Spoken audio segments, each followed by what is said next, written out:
ஒரு திரைக்கதையில வசனம், ஓசை, பின்னணி, அதுக்கான சம்பவம் வந்து நம்ம போன சாப்டர் 1, சாப்டர் 2 பத்தி நம்ம பார்த்திருக்கோம். இந்த சாப்டர் பேசிக்கா நம்ம என்ன பார்க்க போறோம்னா, ஒரு கதைக்குள்ள இருக்க சோர்ஸ் ஆஃப் இன்ஃபர்மேஷன் வச்சு அதை எப்படி நம்ம கதைய நகர்த்துறது? அத பத்தி நம்ம இந்த சாப்டர் 3ல பார்க்க போலாம்.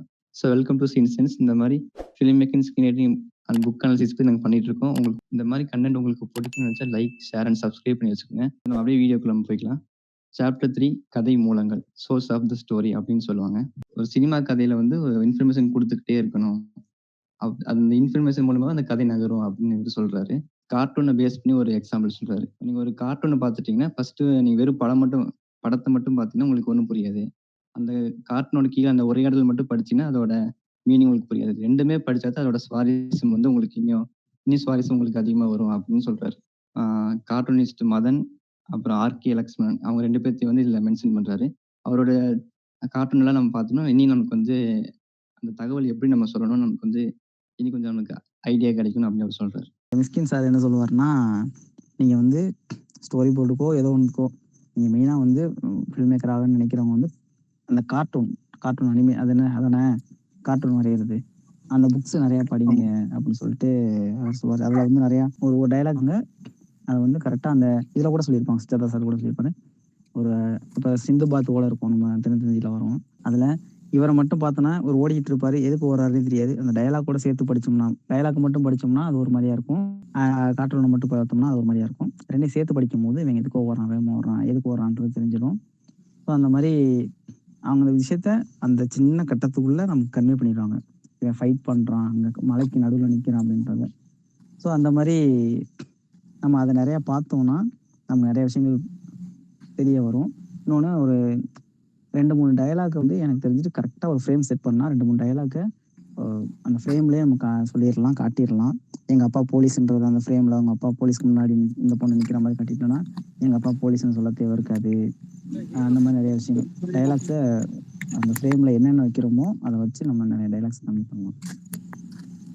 கதைக்களம் அதுலயும் இருக்கும், கேரக்டரோட ஃபேஸ் இருக்கும், டைலாக்கும் இருக்கும். நம்ம ஈஸியா அதை அண்டர்ஸ்டாண்ட் பண்ணிக்கலாம். ஒரு ஃப்ரேம் எப்படி இருக்கணும் அதில் தெரிஞ்சுக்கலாம். கார்ட்டூன் பார்க்க அதுக்கு தான் சொல்லுவாங்க எப்பவுமே பெயிண்டிங்கை பார்க்கணும்னு சொல்லுவாங்க. பெயிண்டிங்ல வந்து எப்படின்னா ஒரே ஃப்ரேம்ல வந்து அவ்வளோ விஷயம் இருக்கும். அதான் ப்ரோ இவங்க என்ன சொல்றாங்கன்னா, இது பேசிக்காக ஒரு விஷுவல் ஸ்டோரி டெல்லிங் அந்த மாதிரியான ஒரு விஷயம் தான் இது. இப்போ நம்ம ஒரு பெரிய வீடு அப்படின்னு காமிச்சுன்னா நம்ம மைண்ட்ல என்ன இருக்கும், இது ஒரு பணக்கார வீடு அப்படின்னு நம்மளுக்கு வந்து மைண்ட்ல ரிஜிஸ்டர் ஆயிடும். இதே அந்த வீடோட ஹீரோ வந்தாருன்னா ஹீரோ வந்து ஒரு பணக்காரர் அப்படின்னு நம்ம சப்கான்சியஸா நம்மளுக்கு வந்து அது தோணும். இப்போ அதே வீடு எரிஞ்சிருச்சுன்னு அப்படின்னா, அப்போ அதுவும் ஒரு ஹீரோவோட வீடா இருந்துச்சுன்னா, அந்த கதை வந்து இன்னும் கொஞ்சம் என்கேஜ் வந்து கொடுக்கும். அதாவது அந்த ஹீரோயின் வந்து அதுக்கப்புறம் வந்து கடன் வாங்கலாம். இல்லாட்டி அதை எரிச்சதுக்கான பழி வாங்கலாம். இந்த மாதிரி ஏகப்பட்ட தகவல் மேல தகவல அடுக்கிட்டே போலாம் இந்த ஸ்டோரியில. அதே மாதிரி நம்ம இன்ஃபர்மேஷன் குடுக்கும்போது கதைய வந்து அ விஷுவலா வந்து நமக்கு 2டே லைன்ல ஒரே ஃபிலிம்ல வந்து அத காமிச்சிட முடியும். அப்படின்னு ரொம்ப சுருக்கமா கொண்டு போகவும் கூடாது. ரொம்ப எலாபரேட்டாவும் நம்ம காமிக்க கூடாது. ரொம்ப சுருக்கமா கொண்டு போய் ஒரு ஒரு விளம்பர படமா மாறதுக்கு வாய்ப்பு இருக்கு அப்படின்னு அவர் சொல்றாரு. இதுல வந்து மெயினா ஒரு அட்ரஸ் பண்றது என்னன்னா, இதுல வந்து ரெபியூட்டேஷன் அண்ட் டூப்ளிகேஷன் பத்தி அவர் அட்ரஸ் பண்றாரு. ரெபியூட்டேஷன் அப்படின்னா ஒரு டயலாக்கே திரும்ப திரும்ப சொல்றது. For example I am a watch mechanic அப்படின்னு சொல்றதே வந்து திரும்ப திரும்ப சொல்லக்கூடாது. அப்ப பைரவா படத்துல வர மாரி எனக்கு யார்கிட்ட இல்லாத கெட்ட பழக்கம் எனக்கு இருக்குது. இந்த மாரி பஞ்ச் டயலாக்க திரும்ப திரும்ப சொல்லும்போது ஆடியன்ஸ்க்கு போர் அடிக்க வாய்ப்பு இருக்கு. 24ல ஒரு டயலாக் ஒன்று தான், என் வாட்ச் மெக்கானிக். சூர்யா அண்ணா ஃபேன் எனக்கே அதை கேட்கும்போது என்னடா இதே டைலாக் வச்சுருக்காங்க, எவன்டா எழுதுனது அப்படின்ற மாதிரி தான் எனக்கு இருந்துச்சு. சாரி, யாரா இந்த டைலாக் எழுதுனது அப்படின்ற மாதிரி தான் இருந்துச்சு. இது வந்து சம்டைம்ஸ் கிடையாது, கண்டிப்பாகவே கொஞ்சம் என்னடா இது அப்படின்ற மாதிரி ஒரு ஃபீலை கொடுக்கக்கூடிய விஷயம் தான். இந்த இவர் சிலதுலேருந்து ஒர்க் அவுட் ஆகும். எப்படின்னா அன்னைக்கு காலையில் 6 மணி அப்படின்னு சொல்லிட்டு காமெடி ஒன்று இருக்கும். அது எப்படின்னா அந்த ஒரு விஷயம் ஃபர்ஸ்ட் பேசிட்டு 2வது டைம் 3வது டைம் வந்து இன்டரப்ட் பண்ணும்போது அது எப்படி ஆரம்பிக்கின்றது ஆடியன்ஸ்க்கு புரிஞ்சதுக்கு அப்புறமா மற்ற சீன்ஸ் அங்கே வந்து ஹீரோ வந்து சேஸ் பண்ணி வர்றதெல்லாம் காட்டிட்டு இந்த அன்னைக்கு காலையில் 6 மணின்னு சொல்ல தேவையில்ல, நடுவில் ஏதோ டைலாக் சொன்னா ஓகே நமக்கு புரிஞ்சிடும் அவன் அங்கேருந்து ஏதோ சொல்லிக்கிட்டு இருக்கான் அப்படின்ட்டு. ஸோ அந்த மாதிரி விஷயங்களையும் நம்ம அந்த மாதிரி கூட காட்டலாம். அதே மாதிரி டூப்ளிகேஷன் பண்ணலாம். ஒரு சீன் இருக்குது. அந்த சீன்ல வந்து அந்த ஸ்டோரி வந்து ஃபர்ஸ்ட்டு சொல்லிட்டாரு. அதுக்கப்புறம் அந்த ஸ்டோரி வேற விதமா சொல்லுவாங்க. இதுக்கு எக்ஸாம்பிளா வந்து நீங்க மகாராஜா படம் பார்த்துட்டீங்கன்னு வச்சுக்கங்க. ஃபர்ஸ்ட் வந்து இந்த குப்பை தொட்டி பத்தி ஒரு ஸ்டோரி சொல்லுவாரு. ஃபர்ஸ்ட் நமக்கு எல்லாம் சிரிப்பா இருக்கும். இதென்ன குப்பை தொட்டிக்காக கம்ப்ளைண்ட் குடுக்குறோம் அப்படின்னு நமக்கு தோணும். அதே சீன் ஒரு செகண்ட் ஹாஃப்க்கு அப்புறம் அதே ஸ்டோரி நமக்கு சொல்லுவாரு. ஆனா நமக்கு அதுல வந்து கொஞ்சம் பெயின் இல்ல. பெயின் அதுல இருக்கும். இந்த கதைக்கு நம்ம போய் சிரிச்சுட்டோம் அப்படின்னு வந்து ஆடியன்ஸ நினைக்க வைக்கிறாரு. ஏன்னா 2ம் ஒரே ஸ்டோரியா சொல்லியிருப்பாரு. ஆனா வேற விதமா சொல்லியிருப்பாரு. இந்த மாரி டூப்ளிகேஷன் பண்ணலாம். ஆனா வந்து ரெப்யூட்டேஷன் பண்ணக்கூடாதுன்னு வந்து ஸ்ட்ராங்கா இல்ல. திரைக்கதை, திரைப்படம் எல்லாம் வந்து நம்ம விசுவலா பார்க்குறோம். அது வந்து நம்ம வந்து ஆடியோ மாரி கேட்கறதில்ல. அதுக்கு ஒரு எக்ஸாம்பிள் என்ன சொல்றாருன்னா, இப்போ வேகமா ஒருத்தன் ஓடி வந்துட்டு இருந்தான்னா, "ஏன் தல தெறிக்க ஓடுறீங்க?" அப்படின்னு நம்ம அதுக்கு பதிலா நம்ம "என்ன ஆச்சு?" அப்படின்னு கேட்டாலே அந்த அது வந்து ஆடியன்ஸ்க்கு புரிஞ்சுக்கும் அப்படின்னு அவர் சொல்றாரு. ஒருத்தன் இப்போ நாளைக்கு நான் வந்து அமெரிக்கா போறேன் அப்படின்னு சொன்னான்னா, இவன் பேக் பண்ணி கார்ல ஏறி எல்லாருக்கும் பாய் பாய் சொல்லிட்டு, கார் அப்படியே போற வரைக்கும் காட்டணும்னு அவசியம் கிடையாது. இதெல்லாம் எடுத்து வச்சுக்குவாங்க. அந்த ஃபுட்டேஜ் எடுத்து வச்சுக்கிறது தான். ஆனா எடிட்டிங்ல வந்து அது தேவையில்லைன்னு தூக்கிட்டு, நாளைக்கு அமெரிக்கா போறேன்னு சொல்றான். டக்குனு ஒரு ஏரோப்ளேன் பறக்குது அப்படின்னாவே ஆடியன்ஸுக்கு புரிஞ்சிரும். ஓகே அவன் ஃப்ளைட்ல போறான் அப்படின்றது. நீங்க சும்மா ரேண்டமா ஏதோ ஒரு ஏரோப்ளேன் காட்டினா கூட ஆடியன்ஸுக்கு ஓகே இவன் ஃபாரின் போறான் போல அப்படின்ற மாரி கன்வே ஆயிரும். ஸோ நமக்கு இவ்வளோ பெருசா லென்த்தா வளவள கொல கொலன்னு இழுத்து பேசணுன்ற அவசியம் இருக்காது. தேவையில்ல. ஸோ எதையுமே ஷார்ட்டா நறுக்குன்னு முடிக்கணும். ரொம்ப ஷார்ட்டா முடிச்சுட்டா நல்லா இருக்காது.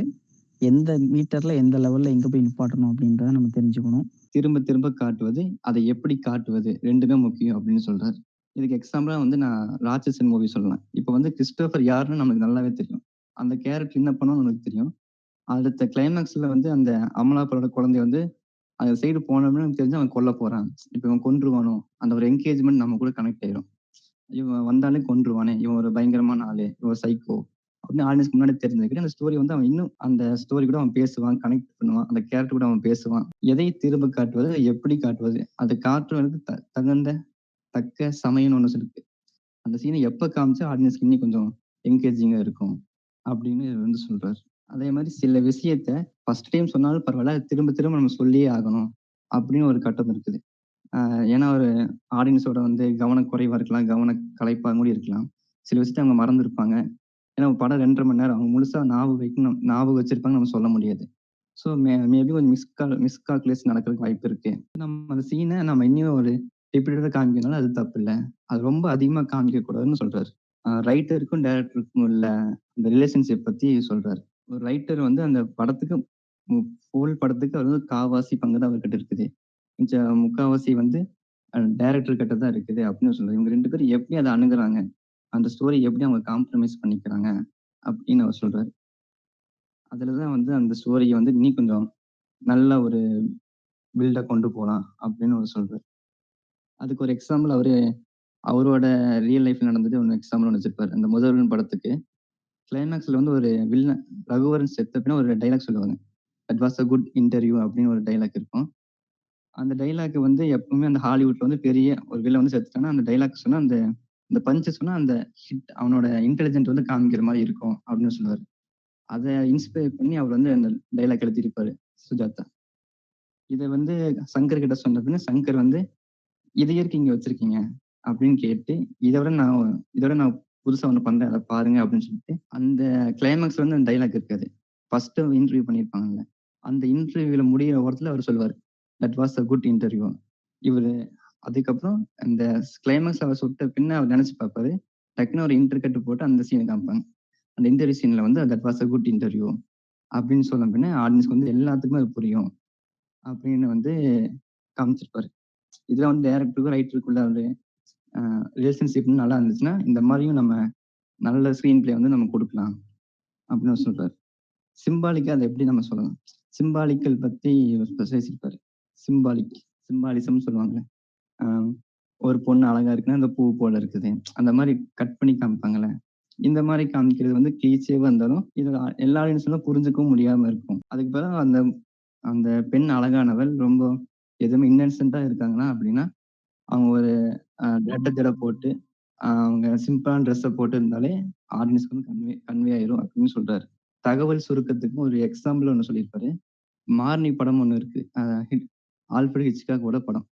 அந்த படத்துல அந்த தகவல எப்படி தக்க சமயத்துல வந்து சுருக்கமா நம்மளுக்கு எந்த டயலாக்குமே இருக்காது. ஆனா அந்த தகவல் மூலியமா நம்மளுக்கு அந்த சீனோட என்கேஜ்மெண்ட் அதிகமா இருக்கும். ஒரு ஆபீஸ் இருக்கு. அந்த ஆபீஸ்ல வந்து காலையில அ எல்லா வேலையும் முடிச்சு சாயங்காலம் போகும்போது ஒரு பெண் வந்து அந்த ஆபீஸ்ல இருக்க பணத்த எடுக்க போறா.